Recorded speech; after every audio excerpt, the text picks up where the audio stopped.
여러분은 배 하면 무슨 생각을 하십니까? 어떤 생각을 하십니까? 여러분이 인생 가운데 경험했던 배들을 생각하실 수 있을 것 같습니다.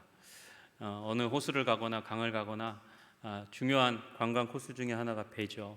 배를 타면 물의 창이람을 경험하게 됩니다.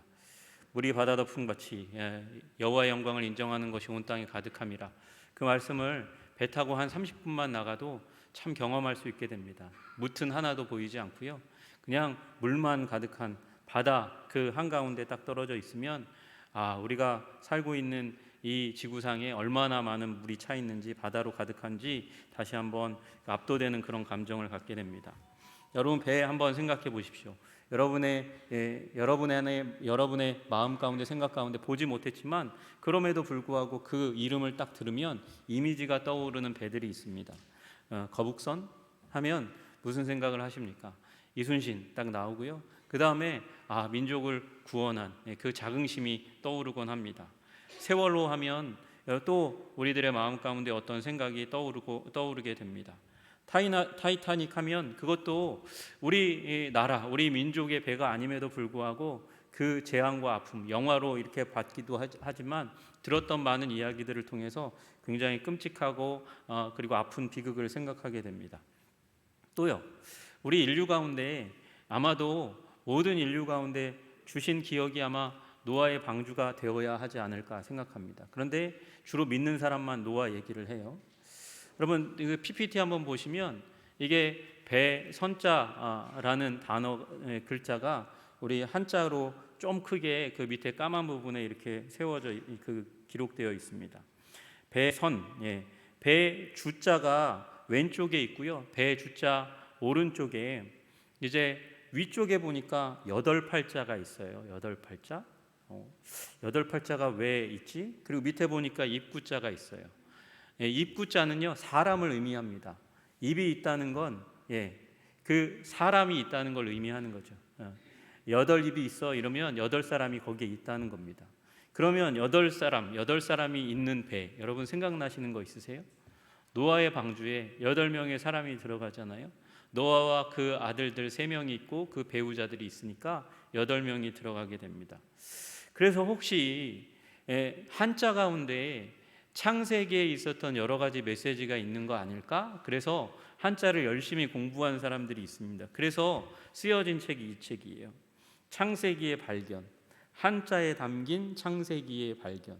그래서 한자를 연구해 보니까 거기에 성경에 나와 있던 많은 메시지들이 여기에도 포함되어 있는 것 같아. 그런 생각을 가지고 이 책이 쓰여진 거예요. 외국인이 주로 썼어요. 한자를 잘 쓰는 한자 문화권에 있는 사람들은 성경에 대한 지식이 없어서 그런지 아니면 너무나 한자가 익숙해서 그런지 이 책을 쓰지 못했고, 오히려 서양인이 그리고 또 한국 사람이 이 책을 이제 저술하게 됩니다. 한자에 어떻게 보면 창세기의 수많은 메시지들이 담겨져 있는 것 같아요. 여러분, 우리의 인류의 원 역사 가운데로 가면 우리 창세기에 나와 있는 하나님의 메시지들이 굉장히 저는 많이 담겨 있을 거라고 생각합니다. 여러분, 우리 인류의 기억에 그 하나님의 메시지가 담겨져 있다면, 또 우리는 이스라엘의 기억 가운데서 특별한 어떤 짐승이 있거나 문제가 있거나 사건이 있다면 그것을 통해서 하나님의 메시지를 더 깊게 길어 올려야 될 거예요. 여러분, 그런 이미지 중에 하나가 바로 그런 이 짐승 중에 하나가 바로 양입니다. 양. 이스라엘에게 양은 굉장히 중요합니다. 염소와 더불어서 양은 굉장히 중요한 짐승이에요. 양을 언제부터 키웠을까요? 양은 창세기 4장에 벌써 나옵니다.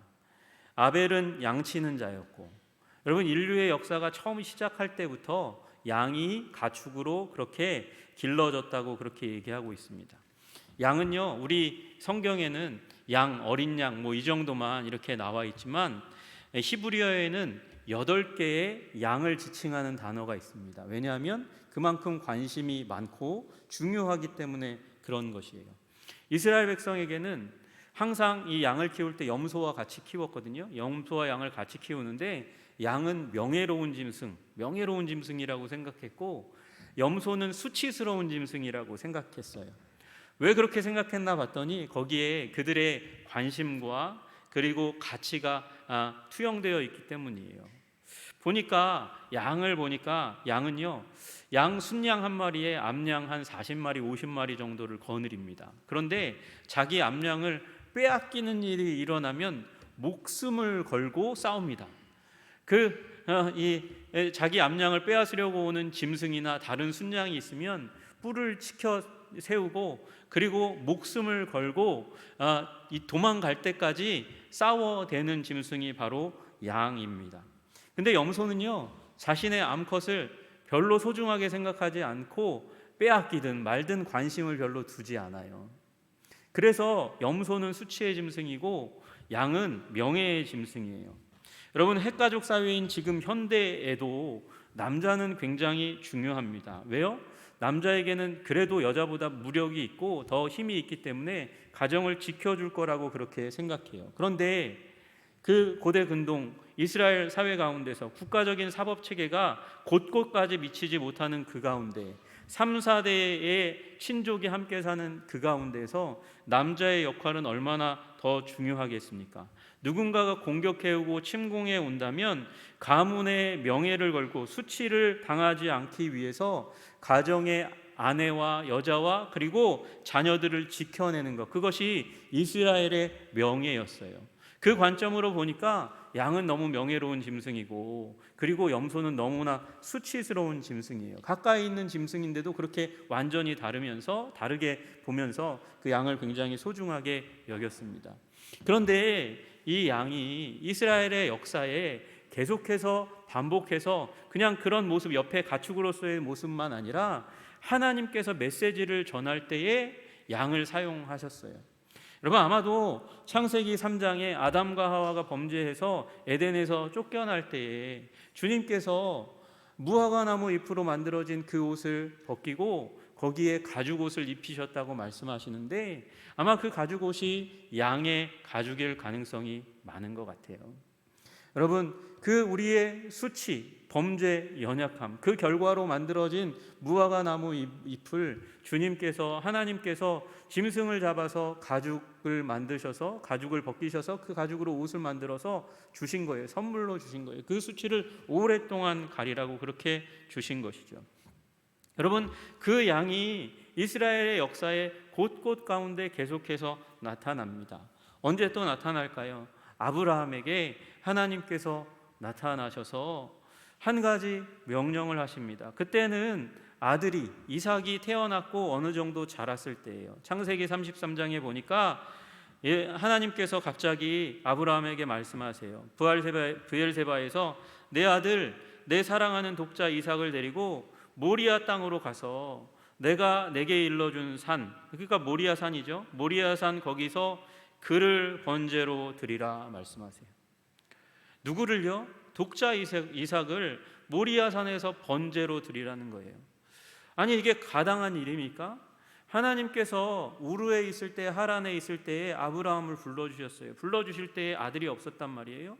아들이 없는 그 아브라함을 부르셔서 내가 너에게 자손을 많이 줄 것인데 하늘의 별처럼 땅에 먼지처럼 모래알처럼 많은 자손, 셀 수 없는 자손을 줄 거다, 그렇게 말씀하셔 놓고 그렇게 해서 우르를 떠나 하란을 떠나 가나안 땅으로 본토 친척 아비의 집을 떠나서 오게 하셨어요. 그런데 그 시간을 오랫동안 겪고 기다림의 시간을 겪고 100세 되었을 때 얻은 아들이 바로 이삭입니다. 근데 하나님께서 갑자기 이삭을 번제로 제물로 바치라고 말씀하시는 거예요. 당황하지 아니할 수가 없는 것입니다. 그러나 이해되지 않았지만 아들을 데리고 모리아산으로 올라갑니다. 이삭은 무엇을 지고 오르냐 하면 나무를 지고 올라가고요, 아브라함은 불과 칼을 들고 올라갔어요.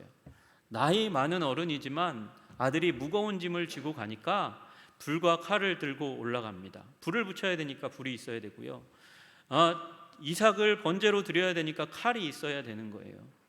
나무는요, 아들이 졌어요. 그 말은 아들이 힘이 있다는 것이죠. 번제에 쓸 나무면 적지 않은 양입니다. 근데 그걸 아들이 지고 간다는 얘기는 최소한 이삭은 청소년기 이상의 건강, 신체적인 성장을 이미 이루었을 때입니다. 그렇게 올라갔어요. 올라가고 있는데 아들이 물어봅니다. 내 아버지여, 불과 나무는 있거니와 번제할 어린 양은 어디 있습니까? 번제할 어린 양은 어디 있습니까? 지금 분명히 제사 드리러 가는 것 같은데 번제할 어린 양은 어디 있습니까? 아브라함이 대답을 못하죠. 그가 하나님께 말씀을 들었을 때부터 시작해서 아들의 이 질문을 받을 때까지 그는 고민을 많이 했을 겁니다. 하나님께서 수많은 자손을 주신다고 말씀하셨고 그 시작으로 이삭을 주셨는데 이삭을 번제로 드리면 그러면 수많은 자손이 나아올 수 없습니다. 그러면 하나님은 무엇을 하셔야 될까요? 나는 번제로 드리면 하나님은 무슨 일을 하셔야 될까요? 죽은 아들 칼로 죽여서 번제로 불태워 드린 그 아들을 하나님은 다시 살리셔야 됩니다. 다시 살리셔야 됩니다. 신실하신 하나님, 약속하시고 그것을 백세에 성취하신 하나님이 지금 번제로 드리라고 말씀하셨다면 번제로 드린 아들, 다 불태워 죽인 아들을 하나님은 다시 살리셔야 되는 거예요. 여러분, 아브라함은 그 믿음을 가지고 아들을 나무 위에 누이는 거예요. 여러분, 이삭도 이상하지 않으세요? 이삭도 참 이상한, 아버지가 묶었어요. 그리고 나무 위에 자신을 눕혔어요. 그러면 내가 죽을 제물이라는 것을 알아야 돼요. 바보가 아닌 이상 안단 말이에요.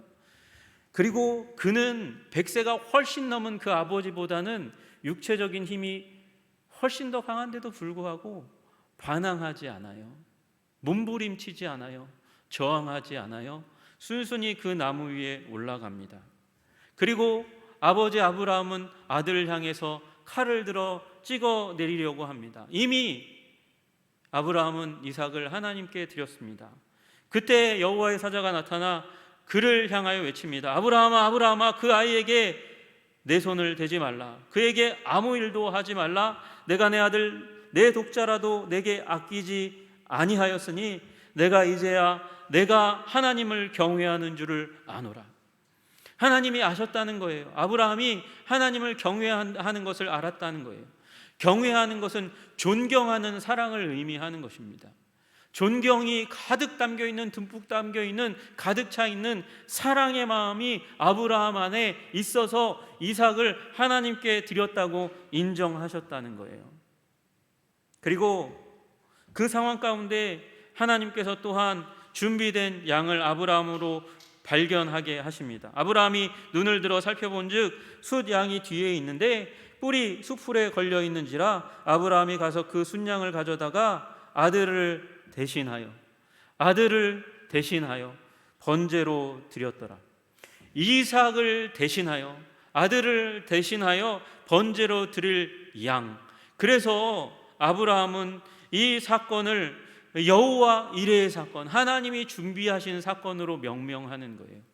여러분, 하나님은 아브라함 때부터 아브라함을 위해서 이 모리아산에 양을 준비하셨을 뿐만 아니라 아브라함 때부터 인류를 위한 아들을 대신할, 우리 여러분과 저를 대신할 양을 이미 준비하신 줄로 믿으시기를 주님의 이름으로 축복합니다.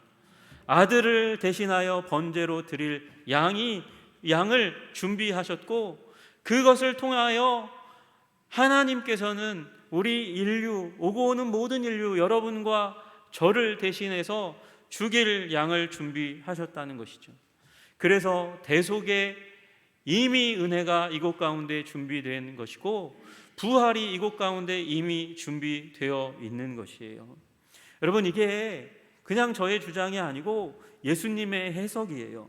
요한복음 8장 56절에 말씀하세요. 너희 조상 아브라함은 나의 때, 예수님의 때에 볼 것을 즐거워하다가 보고 기뻐하였느니라. 여러분, 아브라함이 이미 수천 년 전에 나의 때, 예수님의 때에 그것을 보고 즐거워하고 기뻐했다고 말씀하시는 거예요. 예수님의 때에 나타날 것이 무엇입니까? 여러분, 예수님에게서 무엇을 발견하십니까? 대신하여 죽으시고 다시 살아나시는 부활, 그것이 예수님 때에 예수님의 삶을 통해서 드러나는 가장 극명한 하나님의 은혜인 줄로 믿습니다. 이미 아브라함 때, 아니 그 이전에, 영원 전에 주님께서는 우리를 구원하시기 위한 십자가 대속과 부활의 역사를 미리 준비하셨고, 아브라함은 이삭의 사건을 통해서 먼저 그것을 보고 기뻐하도록 만들어 놓으신 거예요. 여러분이 어린 양의 놀라운 은혜가 그 이후에 또 이스라엘 역사 가운데 나타나잖아요. 언제 나타납니까? 모세를 통해서 하나님께서 출애굽의 역사를 이루어 가고 계시는 그 과정 가운데 이 바로가 불순종의 마음을 가지고 계속 기적을 보이는데도 거절합니다. 그 가운데 하나님께서 이제 10번째 재앙을 준비하십니다. 10번째 재앙이 무엇입니까? 초태생의 죽음이에요. 첫 번째 태어난 것이 죽는 것입니다. 그것을 하나님께서 계획하셨어요.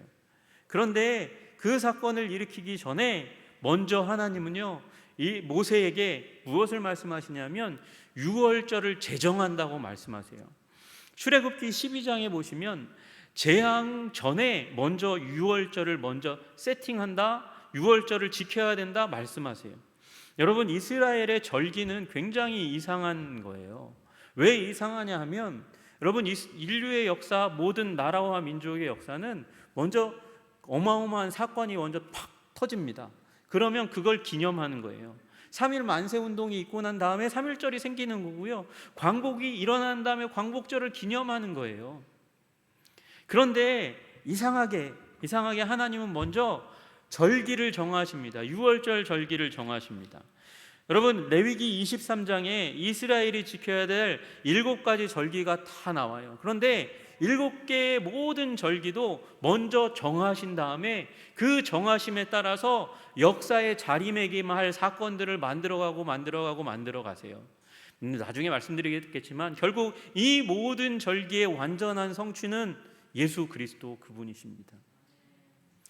6월절 얘기하고 있었으니까 6월절을 먼저 지키라고 말씀하세요. 아비벌이 무슨 달이냐 하면 아빕. 여러분, 이게 우리가 아비비라고 하니까 이제 잘 모르는데, 아비비라는 말이 새싹, 푸른 이런 의미를, 새로운이라는 의미를 가지고 있어요. 여러분, 우리가 가끔 이 단어를 사용해요. 이스라엘의 행정적인 수도가 텔아비브거든요. 텔아비브, 언덕이라는 말이 텔이고요, 아비브, 새싹이 푸릇푸릇 돋아나는 푸릇한 새로운 언덕, 텔아비브, 이렇게 되는 거예요. 그러니까 아비벌은 새싹이 돋아나는 그런 계절이에요. 한 3주 정도 되는 그런 시기인데, 그 아비벌에 너희는 달의 시작으로 삼고 해의 첫 달이 되게 해라고 그렇게 말씀하세요. 그리고 그 달 10째 날에 어린 양을 취하라, 잡으라 이렇게 되어 있는데, 잡으라는 말은 여기서 죽이라는 말이 아니고 그것을 선택해서 집에 가져와서 대기시켜 놓으라는 거예요. 제물로 드리기 위해서.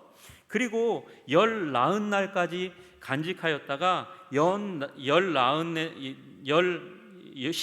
날 해질 때 우리 한 6시쯤 생각하잖아요. 근데 이스라엘은 해질 때 그러면 3시부터 6시, 오후 3시부터 6시를 생각합니다.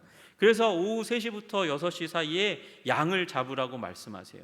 양을 잡을 때에 첫 번째 유월절에는 하나님께서 무엇을 말씀하시냐면, 양을 잡을 때에 양의 피를 받아서 그 피를 문 설주와 임방에 바르라고 그렇게 말씀하세요. 그래서 문틀, 바닥을 빼고 문 옆에 부분과 위에 부분을 다 어린 양의 피로 칠해야 합니다. 그리고 이제 곧 여행을 떠날 사람들의 그런 복장을 하고 나서 허리띠까지 띠고 나서 그 밤에, 양을 잡은 그 밤에 누룩 없는 빵과 더불어 쓴나물과 더불어서 유월절 음식을 먹으라고 얘기하세요. 그리고 그날이 무슨 날이냐? 장자를 죽이는 날이라고 말씀하셨잖아요. 장자를 죽이는 날의 의미를 말씀하십니다. 내가 그 밤에 애굽 땅에 두루 다니며 사람이나 짐승을 막론하고, 사람이든지 짐승이든지 상관없다는 거예요. 모두 다에게 애굽 땅에 있는 모든 처음 난 것을 다 치겠다고 말씀하세요. 왜 치나 봤더니 애굽의 모든 신을 내가 심판하리라. 나는 여호와니라. 초태생을 처음 난 것을 죽이는 이유가 있대요. 그게 무엇이냐면 애굽의 모든 신을 치기 위해서 치는 거라는 거예요. 여러분, 애굽의 모든 신은, 이 세상의 모든 신은 우상을 상징하고 의미하는 것입니다.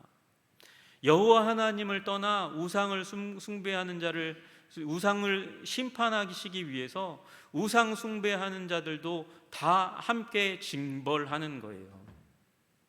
그러니 그 징벌의 상징으로 애굽의 모든 집의 장자들을 다 죽입니다. 어느 집에 딱 갔더니 할아버지가 첫째고 그 할아버지의 첫째 아들도 그 할아버지의 첫째 손자도 다 죽임을 당하고 짐승도 다 죽는 거예요. 모든 집이 하나 이상의 죽임을 다 경험하게 됩니다. 이것이 하나님께서 말씀하시는 애굽의 유월절의 심판이에요. 우상 숭배함으로 말미암아 심판하여 죽이겠다고 말씀하시는 것입니다. 그런데 오직 누구는 재앙을 넘어갑니까? 오직 재앙을 넘어가는 사람, 이 모세를 통하여 주어진 그 말씀, 문설주와 문인방에 어린 양의 피를 바르는 자는 구원을 얻는 거예요. 너희는 이르기를 나는 여호와의 유월절 제사라. 여호와께서 애굽 사람에게 재앙을 내리실 때에 애굽에 있는 이스라엘 자손의 집을 넘으사 우리의 집을 구원하셨느니라. 너희는 이르기를 여호와의 유월절 제사라. 그러니까 유월절 제사는요, 재앙을 이 애굽 사람에게 내릴 때에 이스라엘 자손의 집을, 피를 바른 이스라엘 자손의 집을 넘어가신다는 거예요. 그래서 패스오버 유월인 거죠. 넘어가는 거, 그냥 넘어가는 거예요. 그 집은 죽임을 당하지 않아요. 장자의 죽음은 장자만의 죽음을 의미하는 것이 아니라 장자와 차자와, 장자는 모든 그 세대의 아들들을 대표하는 아들이기 때문에 그 아들도 죽어 마땅한데 장자만 죽인다는 것입니다. 그러니까 모든 사람이 죽는 거예요, 거기서. 그런데 이스라엘 백성들은 어린 양의 피를 발라서 어린 양이 죽으면 그 가문에 그 어린 양의 죽음에 의지한 모든 사람은 죽지 않는 은혜 가운데 들어가게 되는 것이죠. 여러분, 그날의 애굽 땅에 모든 처음 난 것, 바로의 장자로부터 시작해서 옥에 갇힌 죄수의 장자들까지, 가축의 처음 난 것까지 다 죽임을 당합니다. 죽임을 당하지 않은 그런 가정이 없는데 오직 피를 바른 가정에는 하나님께서 넘어가셔서 생명을 보존하는 일이 일어나게 되는 것이죠. 우상숭배의 심판, 죽음으로부터 구원하시는 사건이 바로 유월절 사건이 의미하는 바인 줄로 믿으시기를 주님의 이름으로 축복합니다. 여러분, 문설주와 문인방에 바르면 디귿자를 엎어놓은 것 같은 그런 모습이 되잖아요. 그게 히브리어 문자로 헤트라는 문자와 닮아 있습니다. 헤트에서 나오는 단어, 가장 대표적인 단어가 하이와 하임이라는 단어가 있어요. 하임 많이 들어보셨죠? 초코하임 뭐 이렇게. 그럼 과자의 뭐 집 그런 의미가 아니고요. 하임은 생명이라는 의미예요. 원래 히브리어는. 아까 얘기했던 초코하임은 독일어에서 온 것이지만 여러분, 여기 하임은 생명이라는 히브리어, 헤트로 시작하는 단어, 그리고 하이, 살다라는 단어, 생명을 주고 살리는 거예요. 여러분, 이 이스라엘의 히브리 문자는요, 숫자 값이 있어요. 근데 이 헤트라는 단어도 숫자 값이 있는데 8이라는 숫자 값을 가져요. 이 8은 무슨 숫자 다음에 와요? 7이라는 단어 다음에 오죠. 7은 완전수예요. 일주일이 딱 완전하게 이루어진 거예요. 그럼 8은요, 새로운 시작을 의미하는 거예요. 여러분, 유월절을 통해서 하나님께서는 우리에게 살게 하십니다. 생명을 주십니다. 그리고 새로운 시작을 주시는 줄로 믿으시기를 주님의 이름으로 축복합니다. 저주 아래에서 죽을 수밖에 없는 우상숭배의 죄 범죄로 말미암아 사망에 이를 수밖에 없는 큰 죄인인 우리를 이 유월절 어린 양의 피로 말미암아 넘어가시고 살게 하시고 생명을 주시고 새로운 시작을 주시는 것, 그것이 하나님이 우리에게 양을 통해서 주시는 메시지인 것이에요. 여러분, 이 유월절 어린 양의 피의 사건을 경험한 다음에 이스라엘은 그 밤에 바로의 해방 명령을 듣습니다. 그리고 나아갑니다. 그리고 어디 앞에 섭니까? 홍해 앞에 섭니다. 홍해 앞에 섰을 때 다시 마음이 변한 애굽의 군대가 마구 몰려올 때 하나님께서 그 홍해를 가르시잖아요. 그리고 그 애굽 땅을 완전히 벗어나게 하시잖아요. 무슨 의미입니까? 애굽의 종살이로부터 우리를 완전하게 자유롭게 하셨다는 거예요. 우리는 죄와 사단과 사망의 종살이 가운데 살 수밖에 없는 인류에 속했지만 그 어린 양의 피로 말미암아 우리는 이제 그 종살이로부터 해방된 줄로 믿으시기를 주님의 이름으로 축복합니다.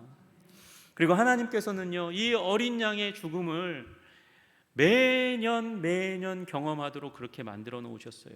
절기 7개의 절기를 통해서 6월절로 시작하는 그 7개의 절기를 통해서 주님께서는 계속해서 이 1년에 한 번씩 이상은 계속 이 어린 양의 죽음을 보도록 그렇게 만드셨습니다. 왜요? 반복은 학습이니까. 학습은 잊지 않도록 하는 것이니까. 잊지 않으면, 여러분, 우리가 기억하면, 우리가 반복할 때의 그 의미를 계속해서 마음 가운데 새기면 주님께서 우리를 새로운 은혜, 새로운 생명 가운데로 인도하시는 줄로 믿으시기를 주님의 이름으로 축복합니다. 그리고 이 어린 양이 어디에 또 나오냐면 이스라엘이 나라와 민족을 잃어버렸을 때, 그래서 어린 양의 그 제사를 드리지 못할 때에 이사야 선지자의 입술을 통해서 기억나게 하시고, 그리고 그 어린 양의 죽음을 사모하게 만드는 자리 가운데로 이끌어 가십니다. 우리는 다 양 같아서, 우리가 양 같은 존재라는 거예요. 그래서 그릇 행하여 각기 제 길로 갔는데, 우리는 불순종의 자녀로 하나님을 떠났는데, 그런데 여호와께서는 우리 모두의 죄악을 그에게 담당시키셨대요. 어떤 분에게 담당시키셨대요. 그런데 그는 누구냐 봤더니 이사야서 53장 7절에 그가 곤욕을 당하여 괴로울 때에도 그의 입을 열지 아니하였으며 마치 도수장으로 끌려가는 어린 양과 털 깎는 자 앞에서 잠잠한 양같이 그 입을 열지 아니하였도다. 도수장에 끌려가는 양에게 지웠다는 거예요. 털 깎는 자 앞에 잠잠하고 입을 꾹 다물고 묵묵하게 있는 그 양과 같은 분에게 담당시키셨다는 거예요. 도수장으로 끌려간다는 건 죽는다는 것을 의미하는 것입니다. 털 깎는 자 앞에 있다는 것은 칼을 들었다는 걸 의미하는 거니까 강력한 무력 앞에 떨고 있는 모습을 보여주는 거예요. 그런데 그 앞에서 호들갑 떨지 않고 묵묵하게 담담하게 그 아픔과 고통을 당한다는 거예요. 여러분, 이 양의 모습을 따라하는 것이 이스라엘의 아들들의 의무였다는 사실을 우리 한번 다시 기억해야 해요. 여러분, 13세가 되면 어머니 품에 있었던 그 아들이 성인식을 치르고 아버지의 권위 아래 들어갑니다. 아버지의 훈육 아래 들어갑니다. 그 아버지의 훈육은 어떤 훈육이냐면 막대기와 채찍의 훈육이에요. 이 땅에서처럼, 오늘 이 시대처럼 그 아들을 권면하고 격려하고 축복하고 그러는 이 훈육이 아니라 막대기와 채찍의 훈육인데, 왜 그러냐면 이 거친 세상 가운데 가정을 명예롭게 지켜야 되니까. 그러니까 그 막대기도 채찍도 견디면서 강인한 인물이 되어야 되니까 그 아버지가 그렇게 가혹하게 그 아들을 고통스럽게 하면서 훈육하는 거예요. 그런데 우리 예수님은 그 훈육을 거쳐서 만들어진 완성된 장자의 모습을 가지고 십자가 앞에서 묵묵하게 설 것이라고 미리 이사야 선지자는 메시아 되신 예수님을 바라보면서 그렇게 고백하는 거죠. 털 깎는 자 앞에서 잠잠한 양같이 그의 입을 열지 아니하였도다. 여러분, 그런 예수님이 지금 세례 요한의 눈앞에 보여진 거예요. 그 이스라엘의 역사 가운데 계속해서 가르쳐 주셨고 마음 가운데 영혼 가운데 심으셨던 그 어린 양, 6월절의 어린 양, 우리를 위해서 죽으신, 대신하여 죽어서 죄와 사망과 그리고 저주로부터 해방시키신 그 어린 양을 지금 세례 요한이 보고 외치는 것이죠. 보라, 세상 죄를 지고 가는 하나님의 어린 양이로다. 어린 양이로다. 여러분, 여기 지고 가다는 말은 헬라어로 아이로라는 말입니다. 아이로. 이 말은 예수님이 십자가를 감당하며 나아가시는 그 과정들 가운데 이스라엘 백성들의 입에서 나온 말이에요. 빌라도가 유대인들에게 이르되 보라, 너희 왕이로다, 그렇게 신문을 마치고 그렇게 외치니까 그들이 소리 지르되 없이 하소서 없이 하소서 할 때 그 없이 하소서가 아이로라는 말이에요. 아이로 아이로, 없이 하소서 없이 하소서. 근데 그 아이로가 여기에 쓰여진 거예요. 보라, 세상 죄를 없이 하고 가시는 하나님의 어린 양이로다. 여러분, 이 세상이 여러분과 저입니다. 여러분과 저의 죄와 사망과 저주를 없이 하시기 위해서, 가져가시기 위해서 이 땅 가운데 오신 분이 예수 그리스도이심을 믿으시기를 주님의 이름으로 축복합니다. 여러분, 그 예수 그리스도 안에서 우리를 대신하여 우리를 위해서 죽으신 그 예수 그리스도 유월절 어린 양의 그 놀라우신 죽으심 앞에서 여러분, 우리가 자유롭게 되었다는 사실을 기억하셔야 된다는 것입니다. 사도 바울은 이 죽음에 대해서 말합니다. 우리가 아직 죄인 되었을 때에 그리스도께서 우리를 위하여 죽으심으로 하나님께서 우리에게 대한 자기의 사랑을 확증하셨느니라. 이 죽음은 우리를 얼마나 사랑하는지를 보여주시는 죽음이었습니다. 그리고 이 죽음은 우리를 의롭다 하시는 죽음입니다. 그러면 이제 우리가 그의 피로 말미암아 의롭다 하심을 받았으니 더욱 그로 말미암아 진노하심에서 구원을 받을 것이니, 의롭게 되고 더욱더 구원을 위한 삶, 성결한 삶으로 우리를 인도하시는 힘이 어디서부터 부어집니까? 유월절 어린 양의 피, 예수 그리스도, 나를 위하여 나를 대신하여 죽으신 그분으로 말미암아 부어지는 줄로 믿으시기를 주님의 이름으로 축복합니다.